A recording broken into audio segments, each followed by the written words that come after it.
Plus memang cikgu memang prefer pakai phone. Sebab cikgu biasanya suka, dia nak tengok muka. Kadang kita tutup mic, tutup video, lepas tu belah pergi main game, pergi makan. Boleh kan nak buat benda tu? Saya pernah buat sekali. Siul dah. Cikgu tangkap dia sekarang So, hello, Assalamualaikum, selamat datang ke Cikgu Luan Siapa Degil Saya Rotan. Kembali lagi kita dalam collaboration saya bersama dengan Syed. Cumanya kali ni bukanlah topik on tech sangatlah. Sebenarnya saya nak berbual santai bersama dengan selaku orang yang hanyalah berumur 13 tahun. Baru masuk form 1, tahun depan baru nak masuk form 2. Okay. Plus kita pun ada dalam zaman pandemik. Okay, ada wabak melanda tahun 2020. Of course, ianya akan mengubah persada pendidikan kita. Dah berapa kali dah Syed buat sesi PDPR ni dah lebih kurang 2 kali kan. Buat sekali, lepas tu sekolah, lepas tu dia buat patah balik kan. Sekolah buka 2 minggu tahun ni.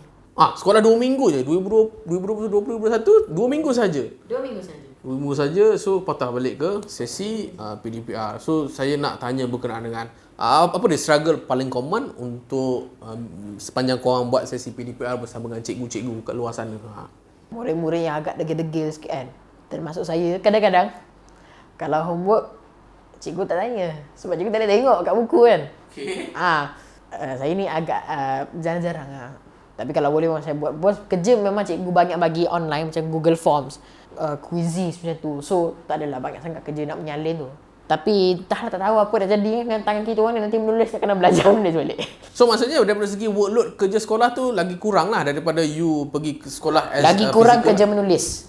Kerja banyak-banyak tapi kerja mostly offline je lah. Online. So macam tekan-tekan maksudnya workload dia sama. Cumanya input lah kata tak penat lah nulis ke nak salin. Tak tahulah lepas ni tulisan jadi apa. But jadi saya nak tanya Syed lah. Waktu mula-mula pandemik melanda sekitar Februari, Mac. Yalah sebab first time kan. Sebab first time PDPR tu berlaku. Saya nak tanya berapa hektiknya, berapa kelam kabutnya. How's the situation kelam kabut antara kata apa, yalah cikgu pun first time guna webcam mengajar. Macam mana kelam kabutnya? Boleh ceritakan sikit tak? Tak adalah kelam kabut macam sekarang. Tapi susah. Because memang kita susah nak faham. Lagi-lagi subjek matematik, sains. Cikgu cakap apa satu habuk pun tak faham. Dia because ialah matematik ni memang kita perlu yang face to face punya pengajaran. Kan? Lagi-lagi yang saya form 1 sekarang belajar X and Y ni. Satu habuk pun tak faham. Bukan saya malas nak join kelas ke apa. Join tu tengok. Join belajar. Tapi saya tak faham lah. Tak nak hadam lah kan. So nak buat kerja, nak salin-nyalin lagi. Nak buat apa? Cikgu mengajar pun tak faham. Bagi homework soalan-soalan. Lagilah tak boleh jawab. So that is why murid termasuk saya, homework yang salin-salin matematik ni banyak juga tak siap. Because kita tak faham. Kalau faham boleh je buat. Senang je. Masalahnya matematik ni saya memang tak adalah pandai sangat matematik ni. Tapi yang pandai matematik pun mesti dia akan suffer juga. Walaupun dia pandai macam mana, still dia akan ada problem. Setujulah, tapi memang sepanjang Cikgu Luan pernah sekolah rendah, sekolah menengah, matematik lah antara satu mata pelajaran yang memang cikgu kena tengok depan-depan. Kalau tak cikgu pun tak tahu apa yang kau tak faham. Kau lagi lah tak faham apa benda yang kau tak faham, betul lah. Lagi X plus Y bla bla bla. So macam kita tak nampak ada kaitan dengan logik lah. Cumanya mata pelajaran lain selain daripada sains dan matematik, saya rasa macam okey lagi ke untuk kita teruskan dalam PDPR ke macam mana? Kalau saya sains tak ada susah sangat. Sebab sains tak perlu depan-depan. Dah ada buku teks kan, tengok rujuk-rujuk. Sama dengan bahasa Melayu ke? Sama juga. Bahasa Melayu pun sama juga. Agak susah. Tapi boleh terima lagi lah. Kalau macam matematik memang tak boleh terima. Bagi ini pendapat saya lah. Contohlah kalau macam bahasa Inggeris, bahasa Melayu senang. Dekat karangan, cikgu boleh photostat, print. Lepas tu salin balik format. Cikgu akan bagi, print, tampal kat buku. Lepas tu nanti buat. Format dah ada, tinggal rujuk je lah. Macam mana nak tulis karangan jenis ucapan. Macam mana nak tulis laporan berita. Just tengok format dan salin balik je lah. Berikutkan isi. Okay, alright. So, saya nak tanya bahagian pengurusan catat kehadiran. Mungkin soalan yang tak pernah orang tanya kot. Macam mana cikgu tanda benda tu kan? Macam mana? Dari segi digital ke dia macam mana? Cikgu tak tanda kehadiran. Okay. Kita orang daftar kehadiran sendiri. Google Form, so you kena isi dalam tu? Ya, letaklah nama, kelas, tarikh bila. So cikgu akan bagi Google Form, kita kena isi, tekan submit. Dah masuklah kehadiran. So benda tu pada saya menyenangkan lah. Menyenangkan juga. Tapi boleh lah daftar-daftar korang macam kerja serius kan. Konon lah rasa daftar-daftar bagai. Yalah. Sebab sebelum ni waktu kat sekolah biasa, macam mana cikgu daftar ni kan? Buku lock kan? Lock buku kan? Tanda-tanda kan? So, saya angkat tangan. Adam, adik. Ali, Abu, adik. Oh, okey, adik. Siapa tak datang hari ni? Oh, okey. Yalah. Untuk menggunakan platform macam laptop dan juga Google Meet ni, saya yakin golongan-golongan cikgu tua ada yang memang orang kata buta IT. Buta ni maksudnya bukannya yang biasa-biasa, dia memang tak boleh tengok laptop lah. So, ada tak cikgu-cikgu yang macam disebabkan dia tak mampu nak akses, dia tak mana nak guna laptop, so dia tak boleh nak teruskan sesi PDPR? Ada tak sepanjang ni?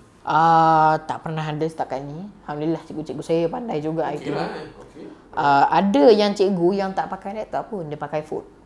Okay, so dia buat macam mana? Macam mana dia? Boleh je share screen pakai phone. So dia ambil smartphone ni, dia pakai tripod ke, dia letak mana-mana ke, dia mengajar kat situ lah. Macam video call lah lebih kurang. Okay. Murid pun banyak je pakai phone, tak adalah semua pakai laptop ke PC. Plus memang cikgu memang prefer pakai phone. Sebab cikgu biasanya suka, dia nak tengok muka. Kadang kita tutup mic, tutup video, lepas tu belah pergi main game, pergi makan. Boleh kan nak buat benda tu? Saya pernah buat sekali. Siul lah. Cikgu tangkap dia kan. Tapi kalau buat benda tu, adakah cikgu yang mengajar tu perasan ke tak perasan ke? Dia macam tak kisah? Tak ada juga. Kadang cikgu tak kisah juga. Sebab kadang cikgu pun makan juga sambil tengah menunggu murid kan, tunggu murid masuk. Oh, speaking about makan, boleh makan lah sambil duduk ke tak boleh? Ke ada cikgu yang tak bagi makan ke macam mana? Ada yang tak bagi makan. Ada yang cikgu makan sekali. Okay. Alright. Sebab dulu saya ingat cikgu dulu waktu sama juga dengan saya, waktu kat sekolah dulu kan, kita makan chewing gum kan. Tak boleh kan makan chewing gum waktu tu, tak boleh kan. So mungkin zaman sekarang mungkin itu kelebihan dia lah kot. So saya setuju sebenarnya PDPR menjadi satu normalisasi kita for the time being lah, sebab flexibility lah. So some people lebih efisien belajar secara online saja dan didedahkan dengan teknologi sejak daripada sekolah rendah. Benda tu sebenarnya bagus, tapi adalah daripada sudut negatif. So saya nak tanya Syed, apa struggle as a student dalam PDPR yang ramai gila orang tak nampak? Struggle dia is bila kita tak boleh have fun dengan kawan-kawan. Dia macam ni kadang tak semua waktu kelas. Waktu rehat, tak ada waktu rehat. Waktu rehat apa? Kita cek-cek dalam group WhatsApp je. Waktu rehat setengah jam, cek-cek dalam group WhatsApp. Kalau kita dekat waktu rehat kat sekolah, boleh makan sama-sama. Konon rasa macam keluar dekat mall lah, makan ramai-ramai. Lagi-lagi mungkin budak yang darjah 1 lah, budak-budak dengan darjah 1, how the friendship is memang rapat sangat. Betul. Dia macam abang adik. Yalah, kesian lah yang lagi yang kecil-kecil ni. Maybe untuk perempuan yang kaki-kaki menggosip-gosip kan.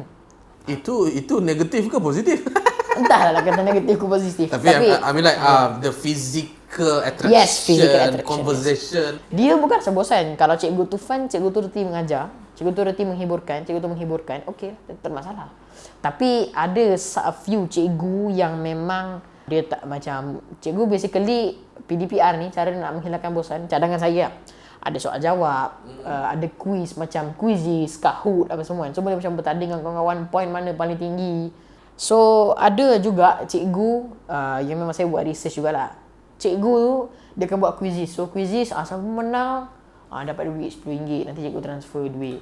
So adalah cikgu buat macam tu dan kau nampak macam suasana tu makin meriah lah cikgu kalau. Macam meriah, so macam budak-budak pun macam bertanding. Taklah rasa macam bosan, duduk macam depan phone. Saya pun rasa bosan juga kalau PDPR tu ada soal jawab, tak ada quiz ini, quiz apa-apa yang macam benda yang bertanding, benda yang kita bersaing, benda yang benda yang kompetitif. Kalau benda duduk sendiri, saya pun yang minat phone pun rasa nak baling phone. Yalah.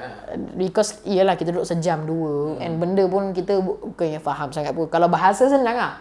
Tapi kalau macam seni susah because seni nak kena memotong bagai kan. Belum lagi kalau yang mengecat siapa yang ada mak garang habis tak boleh buat kerja. Memang kena marah dengan cikgu lah. Kalau tak kena marah dengan cikgu, kena marah dengan mak. Serius. Okay, alright. So, itu berkenaan dengan PDPR.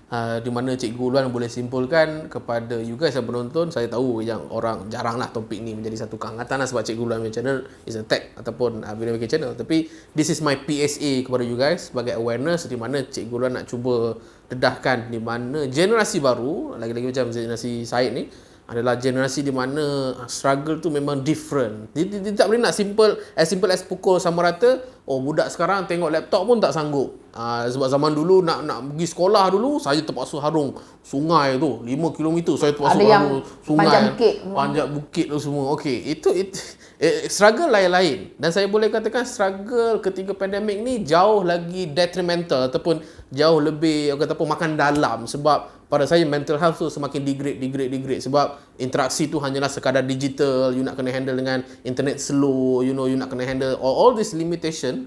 Walaupun zaman moden sekarang dah ada internet yang a bit laju, tapi what about internet slow, what about cikgu yang tak pandai nak guna IT, banyak benda weh. So mudah-mudahan dengan video kali ni datang pula Syed pun mengalami benda yang sama lah. Dia yang kena teruk, bukan saya. Okay.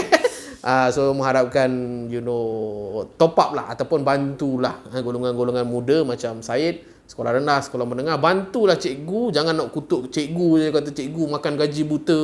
Pada saya cikgu adalah seorang yang buat multitasking. Dia bukan sekadar mengajar, dia buat Mendidik. Mendidik. Dia nak jaga korang juga, tak nak bagi korang lari. Dia nak kena jaga kesihatan mental dia juga. Dan at the same time dia nak jaga family lah. So itu sajalah kot. Terima kasih Syed kerana collaborate dengan Cikgu Luan berkenaan dengan PDPR. Alright, so kalau korang nak tengok video-video Syed, korang boleh check YouTube nama Box of Tech. Satu perkataan, tak ada space. Tak ada space. Itu paling penting. Kalau tak, keluar apa tak? Box of apa tak? Tak tahu.